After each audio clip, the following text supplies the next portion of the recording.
Hi hello friends. இன்னைக்கு இந்த வீடியோவில் நம்ம என்ன பார்க்க போறோம்னு சொல்லிட்டு பார்த்தீங்கன்னா, வீக்கெண்ட் வந்து நெருங்கிட்டு இருக்கிற இந்த டைமில் சாண்ட்ரா வந்து என்ன பண்ணுவாங்க, பணப்பெட்டியை சூஸ் பண்ணி வெளியில் வந்துருவாங்களா, இல்லை இந்த கேமை கண்டினியூ பண்ணுவாங்களா அப்படிங்கிற இப்போ ஒரு பீக்கான விஷயம் தான் ஓடிட்டு இருக்கு.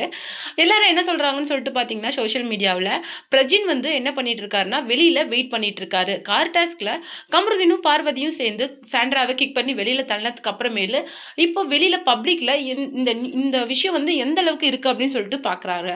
அவர் வந்து 50% இதுக்கு சாதகமாகவும் 50% நெகட்டிவாகவும் கமெண்ட் வரதை பார்த்து அனலைஸ் பண்ணிட்டு இருக்காங்க. ஸோ அவர் மேபி உள்ள வரத்துக்கு தான் இந்த பணப்பெட்டி டாஸ்கா இந்த ஜவ்வா பிக் பாஸ் வந்து இழுத்துட்டு இருக்காங்க அப்படின்னு சொல்லிட்டு சொல்றாங்க. அது மட்டும் கிடையாது, லாஸ்ட் பிக் பாஸ்ல இந்த பணப்பெட்டி இது வந்து ரொம்ப ஒரு பதட்டமா இருக்கும். எப்படின்னா அந்த பணப்பெட்டி போய் எடுத்துட்டு வரணும், இல்லைன்னா அவங்க எலிமினேட் ஆயிடுவாங்க. அந்த மாதிரி ரொம்ப சீரியஸா அந்த கேம் இருந்துச்சு. ஆனா இப்போ டாஸ்க் வச்சு ஜவ்வா இழுத்துட்டு இருக்கிறத பார்த்தா பிரஜினுக்காக பிக் பாஸ் வந்து வெயிட் பண்றாங்க போல. மேபி பிரஜின் வந்து சாண்ட்ராவோட பணப்பட்டியோட டீசெண்டாக வெளியில் போகிற மாதிரி இருக்கும்.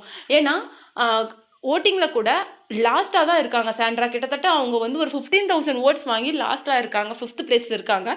லாஸ்ட்டு அதுக்கப்புறமேலு 4th பிளேஸில் வந்து விக்கர்ஸ் விக்ரம் வந்து இருக்காங்க. எப்படி பார்த்தாலும் இதில் வந்து கானா வினோத் வந்து ஜெயிக்கிறதுக்கு நிறைய ஆப்பர்ச்சுனிட்டிஸ் இருக்குது.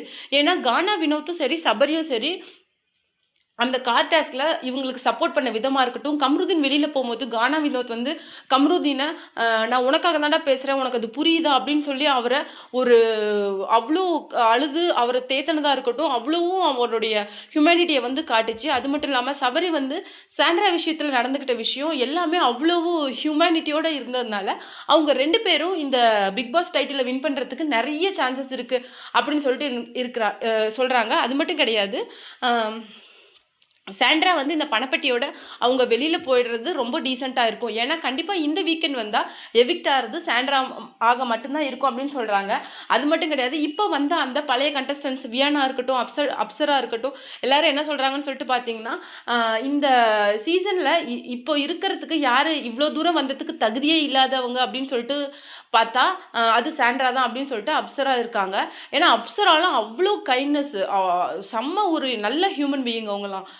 நானே இருந்திருக்கலாம் அப்படின்னு சொல்கிறாங்க. ரம்யோஜோ என்ன சொல்லியிருக்காங்கன்னா, நீங்களாம் எப்படி இவ்வளோ தூரம் வந்திருக்கீங்கன்னு என்னால் புரியவே இல்லை, நான்லாம் எப்படி எவிக்ட் ஆனேன்னு எனக்கே தெரியல அப்படின்னு சொல்லி, அப்படி யார் உங்களை ஓட் பண்ணி இவ்வளோ நாள் உள்ளே வச்சுருக்காங்க அப்படின்னு சொல்லிட்டு அவங்களாம் ஓப்பனாகவே கேட்டுட்டாங்க. வியானாவை பற்றி சொல்லவே தேவையில்ல, அவங்க வந்ததுலேருந்து சாண்ட்ராவை கிறிஸ்டோஃபர் மூஞ்சி அது இதுன்னு சொல்லிட்டு போட்டு கலாய்ச்சிக்கிட்டு தான் இருக்காங்க.